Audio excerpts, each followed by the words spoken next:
I'm Charlene, and as you know, our assignment was to talk about the environment. And when I think environment, the first thing that I think of is where I'm at, wherever that may be, whether I'm outside or inside or my workplace or my home. So that was the first thing that I thought of. But of course, I also thought of trees and nature and outside and global warming and all those things. But I'm going to go ahead and talk about environment as far as where you're at. And two of the most important environments that I can think of in your lifetime would be your school environment and your work environment, because you do spend a lot of time there. And all schools and workplaces need to strive to have a positive environment. That's very important for employees and for students to succeed in where they're at. Um, the school and work setting can be very much alike and very different all at the same time, because for some people the same things that happen in their school life echoes into their workforce. There's still bullies, there's still those types of people, and they're still trying to learn how to be in their environment and be comfortable there. But the first one I'm going to talk about is the reason why positive environment in a school is a must. Some of the main points for needing a positive school environment is to help all children to be allowed to do their personal best. And according to the California Department of Education, a school student who has a positive environment is much more motivated and much more likely to achieve their personal goals and to achieve the goals of the school or the board that set what they want them to achieve. They should learn that the bullying and negative attitudes and the exclusions are not to be tolerated. And what they learn here in school, this is the foundation for what they're going to build on for later years and for their workforce environment and what they find acceptable and unacceptable, just because the structure is the same in school and in the workplace. And then as some children enter into the schooling system, they are going to be thrust into a whole different environment than they've ever been in before. Some children don't come from daycares, don't come from preschools. They've only ever been at home, only ever been with mom and dad or family, things like that. And so it's very hard for them to transition. So it takes the school, it takes the teachers, and it also takes the parents to really help them to work through that environment. And for some children, they enter into a much better environment when they get to go to school. Maybe their home life isn't so good, or they've had some troubles, or things aren't going real well. But some other kids, it seems like such a negative environment just because they're not used to all the scheduling and all being away from mom and dad and all those things. So environment's really important in school, and how they learn to deal with that environment will go with them the rest of their life.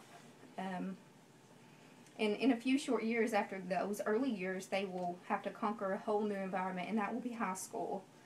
So if they've had positive environments and been able to succeed in school, then that transition may be easy for them. But if they've had a really hard time maybe with bullying or with teachers, I mean, even teachers pick on children sometimes and single them out, or they've been excluded or things like that, they may really have a hard time transitioning into high school because it is such a different environment. And then they may also do very well transitioning into that environment. So, and also while they are in high school, depending on what happens there in that environment, again, led by teachers, led by their peers, they may decide if they're not doing real well academically or they're not doing real well socially, they may decide to skip out on college, and that will affect them for the rest of their life.